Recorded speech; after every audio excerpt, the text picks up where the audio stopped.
Stocks and shares का बड़ा interest आया और 17 साल की उम्र में 32 लाख रुपए का लॉस किया। By the time I was 19 मैंने उसका डबल रिकवरी कर लिया। पिताजी टेंशन में मुझे एक दिन बुलाया, बोला ये तेरे पास इतने पैसे कहां से आ रहे हैं, तू कोई गलत काम तो नहीं कर रहा है?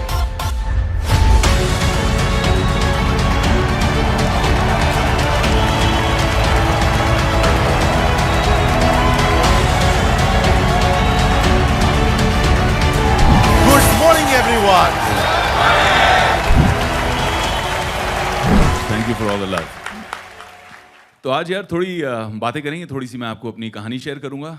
मैं पढ़ाई कर रहा था मेयो कॉलेज अजमेर में, जो बहुत स्ट्रिक्ट बॉयज बोर्डिंग स्कूल है अजमेर में। अब बॉयज बोर्डिंग स्कूल में दुनिया इतने में सीमित थी, वही 300 एकड़ का कैंपस, उसी के अंदर खाना पीना कपड़े जूते जो चाहिए होते थे, जाना पड़ता था, साइन करना पड़ता था, बिल पहुंच जाता था पिताजी को। हमें तो कुछ समझ नहीं आया दाल आटे का भाव, तो हम तो ऐसे ही ले लेते, भैया 2 टी-शर्ट देना 2 जूते देना, यही करके ले लेते थे स्टोर से। तो बाहर का एक्सपोजर जीरो।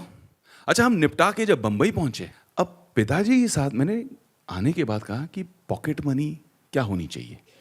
तूने कहा 500 रुपये बहुत है। पिताजी बहुत ही ज्यादा उसूल वाले, आदर्श वाले, 500 रुपये ही मिलेंगे, उससे ज्यादा कुछ नहीं मिलेंगे, और चाहिए तो खुद कमा लो। अब उन्हें कह तो दिया और चोट भी लगी बड़ी गहरी। पहले का बस से जाओ कह रहे हैं, ट्रेन से जाओ कह रहे हैं, फिर उसके ऊपर बोलते हैं 500 रुपये मिलेंगे और कुछ। मैंने कहा 500 रुपये भी आप ही रख लो, नहीं चाहिए। बड़े एटीट्यूड में पंजाबी स्टाइल में दिल बड़ा करके बोल के आ गया मैं। अब हालत खराब, अगले सुबह कैसे पहुंचूंगा कॉलेज। एक आध दिन तो किसी दोस्त से पूछ लिया, भैया लिफ्ट दे दे, ये कर दे वो कर दे। रोज का मैनेजमेंट कैसे होगा भैया। चल के जाना पड़ा मुझे भाई, मेरे यहाँ से घर से चल के जाना पड़ा। रियल फाका जिसको कहते हैं, बिल्कुल जेब में कुछ नहीं। अब ऐसे में एक अपॉर्चुनिटी आई, किसी ने शो पे देखा, एक रेडियो प्लेज जो क्रिएट करती थी, उन्होंने कहा कि आपकी आवाज़ बहुत अच्छी है, आप एक्सप्रेशन बहुत अच्छा करते हो, आप रेडियो प्लेस करोगे क्या। मैंने कहा हाँ ज़रूर करेंगे। रेडियो प्लेस करने पहुंच गए, वहाँ किसी ने पूछा आप जिंगल्स करोगे, रेडियो के एड्स करोगे, तो मैंने कहा हाँ कर लेंगे।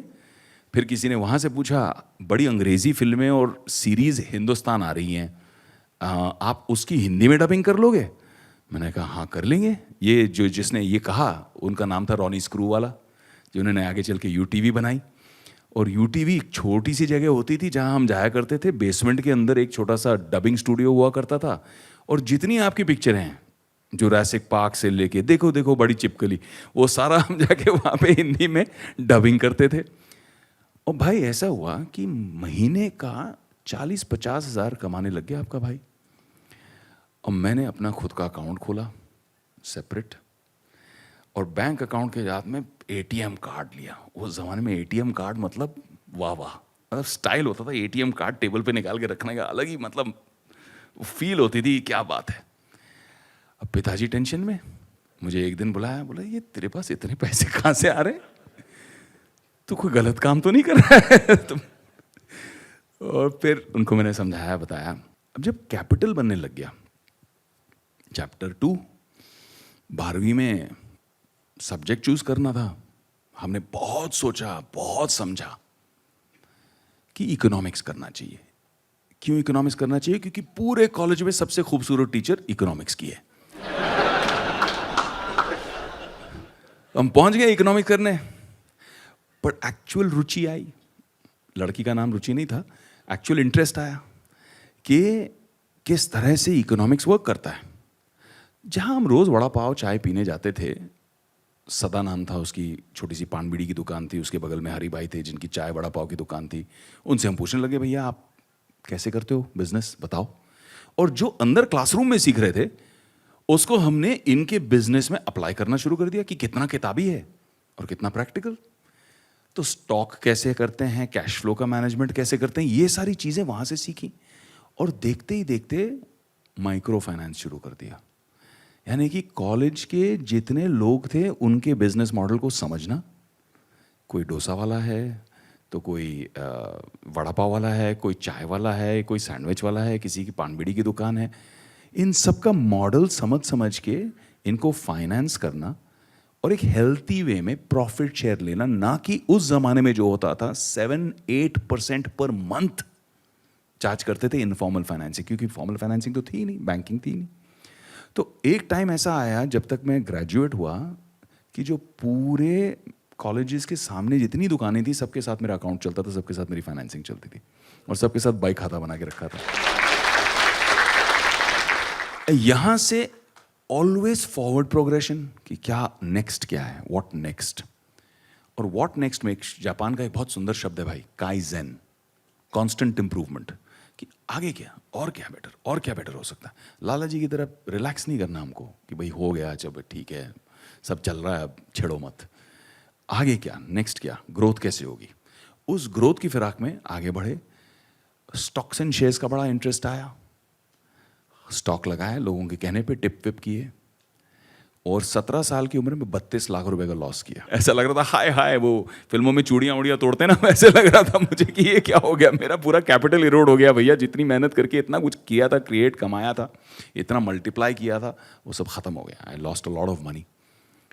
Then I did it the right way, apprentice किया, जाके किसी के अंडर सीखा, पूरा सिस्टम समझ में आया और फिर मैं कहा कि इसको मैं रिकवर करूंगा। By the time I was 19 मैंने उसका डबल रिकवरी कर ली।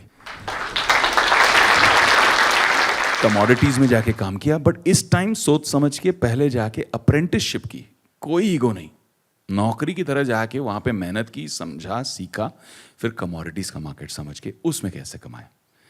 उसके बाद 19-20 साल की उम्र में I set up my first technology company और 19-20 साल की उम्र में मैंने ऑलमोस्ट 12 करोड़ रुपए रेज किए।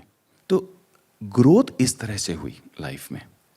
तो फाइनली मैं ये कहना चाहूँगा आप लोगों को कि my personal experience has taught me, और मैं हमेशा अच्छे लोगों से, बड़े लोगों से, जो आप बड़ा बिजनेस में भी करते हो, बिलियनर प्रोफेसर्स को लेके आते हो, तो मेरे लिए भी कुछ लाइफ के ऐसे अच्छे बिलियनर प्रोफेसर्स बन गए हैं जो कुछ समय देते हैं और उनका समय बहुमूल्य है मेरे लिए। मैं अभी रिसेंटली मुकेश भाई अंबानी से मिला और जब भी उनसे मिलता हूं तो वो हमेशा कुछ ऐसी बात करते हैं जिसका कोई इल्म ही नहीं है मुझे, कोई नई टेक्नोलॉजी, कोई नया फ्यूचर। जिस आदमी के पास इतना स्टेडी बिजनेस चल रहा है, इतना सॉलिड एनर्जी का बिजनेस है, टेलीकॉम का बिजनेस है, वो आगे ऑलरेडी सोच रहे हैं what next for the group, what next for the company, what's the future, what's the next technology. इस तरह का एक्सपोजर मिलना बहुत अच्छा है। तो अंत में यही कहना चाहूँगा मेरे भाई कि मैंने लाइफ में कुछ उसूल अपने भी रखे हैं। जब भी पैसा कमाया तो उस पैसे का कोई अच्छा काम ज़रूर किया, ये लॉस नहीं है आपका। तो बिजनेस तो बड़ा करो ही, क्योंकि हम धंधा तो सब कर लेते हैं, बट आई थिंक जो डॉक्टर विवेक बिंद्रा कर रहे हैं, जो बड़ा बिजनेस की टीम कर रही है, वो लोगों को धंधा से बिजनेस तक लेके जा रही है। बहुत फर्क है। धंधा सब कर लेते हैं, गल्ले पे बैठ के कोई भी धंधा कर सकता है, बट धंधा को बिजनेस बनाना वो बहुत बड़ी बात है। And that's why I support you, I believe you, because आप जब धंधा को बिजनेस करोगे, 1 लाख लोग जब धंधा से बिजनेस में ट्रांसफर करेंगे तो बिजनेस की ग्रोथ होगी, बिजनेस की ग्रोथ से एम्प्लॉयमेंट जनरेशन होगी, लोगों के घर बसेंगे, खाना मिलेगा लोगों को।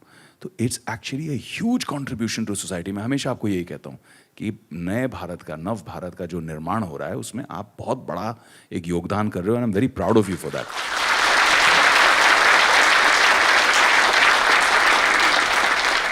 I have a question from you. मैं ये जानना चाहूँगा और सब ये जानना चाहेंगे, फ़ायदा होगा, कि आप एक स्टार्टअप को मेंटर करने से पहले, उसमें इन्वेस्ट करने से पहले, उसमें अपना समय देने से पहले, उसको बड़ा करने का डिसीजन लेने से पहले, आप what all do you see?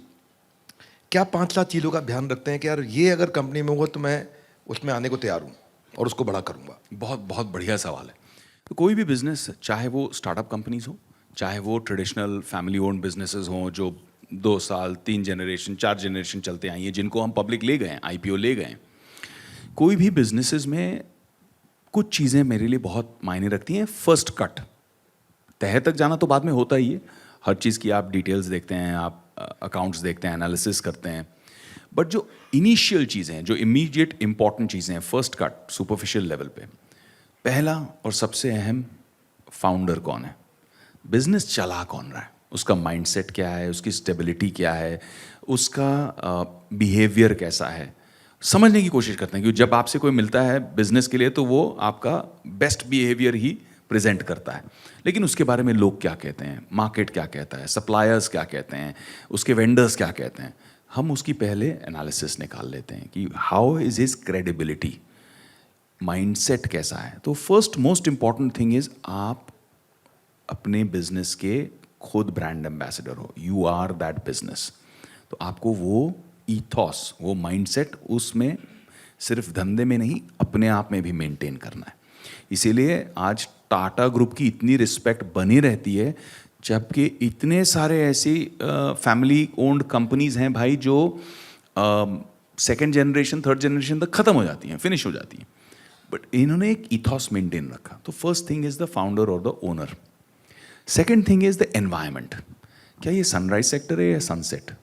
क्या इसके अंदर ग्रोथ पोटेंशियल है या नहीं? आप मेरे पास आओगे इंटरनल कंबशन इंजन रिलेटेड कोई बिजनेस लेके, मैं बोलूँगा नो, क्योंकि मुझे पता है कि आज धंधा है लेकिन डिप्लीटिंग है, डाउन जा रहा है ये.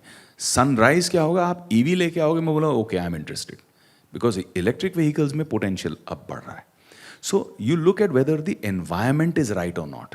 आप बोलोगे मैं हिंदी फिल्म में बना रहा हूँ और ब्राज़ील में शूट करूंगा ब्राज़ीलियन एक्टर्स के साथ में और ब्राज़ील में डिस्ट्रीब्यूट करूंगा, मैं बोलूँगा नो भैया, मार्केट ही नहीं है. वहाँ पे पायनियर करना होना, उसकी चांसेस पॉसिबिलिटीज़ 1% है. मैं वो 1% पे अपने इन्वेस्टर्स का रिस्क क्यों लूँगा? I will not put my name, my brand, my money, my investors money. So you look at the environment, that's the second thing. Founder, manager, founder, owner. Second, environment. The third is, what are you solving? क्या pain point है? क्योंकि जहां pain point है वहां opportunity है. क्या pain point को आप सॉल्व कर रहे हो? क्या अपॉर्चुनिटी है जो आप क्रिएट कर रहे हो from that problem? How are you solving that problem and are you doing it better than what the existing solutions are? Is it better? Is it more scalable? Is it cheaper? Is it more qualitative? This actual value addition, actual value addition आप कर रहे हैं या नहीं कर रहे हैं, उसे हमें असेस करना है. I never go into anything that's pure trading based, कि यहाँ एक अपॉर्चुनिटी है, यहाँ से लिया, यहाँ पकड़ा दिया. No, anything that can be built and scaled. And the last and most important thing is, can it be scaled organically? Can it be scaled organically without the founder? कि कल को फाउंडर को कुछ हो गया तो ये धंधा अपने आप चलेगा या ये उसी पे टिका है? As an investor I look at these few things.